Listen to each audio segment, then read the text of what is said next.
Hello everyone. By the way, I got a new background. I think it's very nice. Need for company, guy.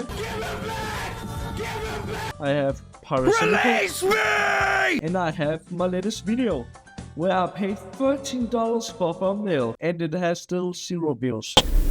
Please watch it. And most of you wouldn't really know what game this is. This is basically a board game, and my friend did a terrible move, and now he's exiled to hell. Guys, the sniper has scope. Okay, guys, we might actually be cooking. Now, I love history. I mean, when I was growing up, I still am, I was watching Oversimplified. Wait, I think they want to talk. I shouldn't be shooting them.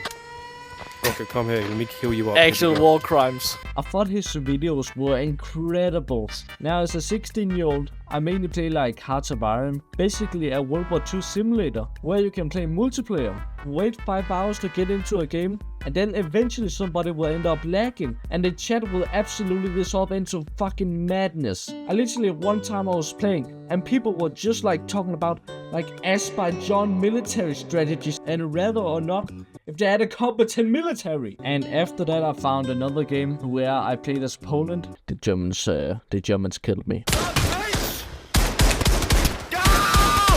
One more! But yeah, I think VR is a great future. Now, personally, I play Pavlov, and I used to play it a lot. Even to the point where I started playing on competitive teams. And I was good at it. So good, in fact, I was probably like top 3 in Europe, but I had the best aim in EU. And in America, I was probably like top 5, top 6. But there I was probably like the 2nd or 3rd best aimer. And there were a lot of American players, probably like 3x compared to Europe. So most of the time I would play against mostly an American team with double or triple the ping, and still beat them most of the time. By the way, I was in a team called the Vibe Bloom, and we were half EU players and half Americans. And we won against a full American team so hard, they had to rename themselves from Deathwish into Rigged. And you could basically compare Vibe Bloom and Rigged to the Axis and the Allies in World War II. For example, with Vibe Bloom, we were an independent group, only having one team in Pavlov that did very good for a while. And we also had shortly a team in Breaches.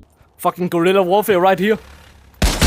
While Rigged had a history of playing in multiple leagues and games at the same time, they were basically like the Americans in World War II, where if you won just one season against them, they get all the best players from the other teams that compete in different VR games, and then they message all your good players and asking them to join, and then they steal your players. But Pavlov has a good amount of maps and also custom maps. There's one map I actually really like, it's called Stalingrad, and yes, it's basically Stalingrad in World War II, and PCL, also known as Pavlov Champions League, hosted a tournament in the game mode Push, which is pretty much capture the point, and we faced against the legendary enemy team in the first run.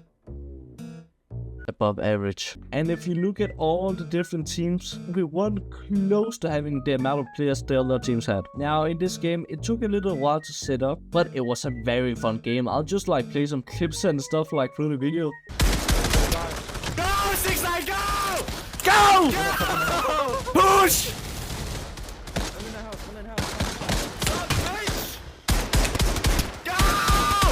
One more! One to the right, one right building!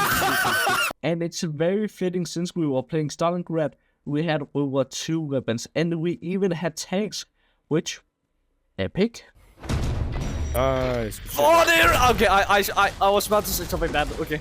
40 Sons of Ravens! Go on, defend to your last bullet, not one step back. No step back, just like the Hearts of Iron DLC. I'm moving the tank. Guy, you're right in front of me. Move it or lose it. Oh, no. I have no idea how I survived. By the way, did you remember that Rigged team I talked about? Well, in our last round, basically the finals, we were going against them. Now, in the push game mode, you can have 12 on the attackers and 12 on the defenders. Guess how many players Rigged had? They had 23. Now, my team, Sons of Ravens, had only 10. And I do like some of the people on Rigged. They even paid me to edit some of the videos, which, God bless.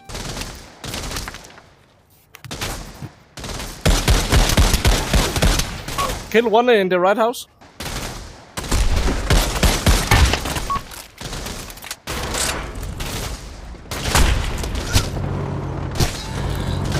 Oh, tough! Yeah, they know we're pretty much like only EU on my team. Guess what time they're suggested? They're asked for fucking 2 a.m. UK time. If we were playing at that time, I would have to play at 3 a.m. Others will have to play at fucking 4 a.m. That's mental. Now, when we got into play against Rick Dynamite, their captain or co-captain, I don't really know, they literally told us to kick my D10 because Powell, like the league manager, forgot to add him. And literally right afterwards, we got asked, is it okay if we have subs? No!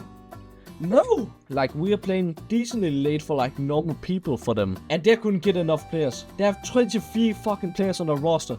They made us kick one of our players, and then they want subs. Fuck no. Who's Musebox? Musebox is Clam. Clam? His name's Clam on Discord. Okay. And we won. And after all this blood, sweat, and a broken cable for me trying to lay down because I was trying to be immersed, and also like I broke maybe my headset, I'm not sure.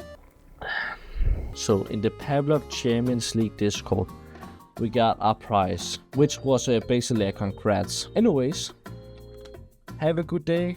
God bless you. Rick, I do really like some of your players, but you can't really be some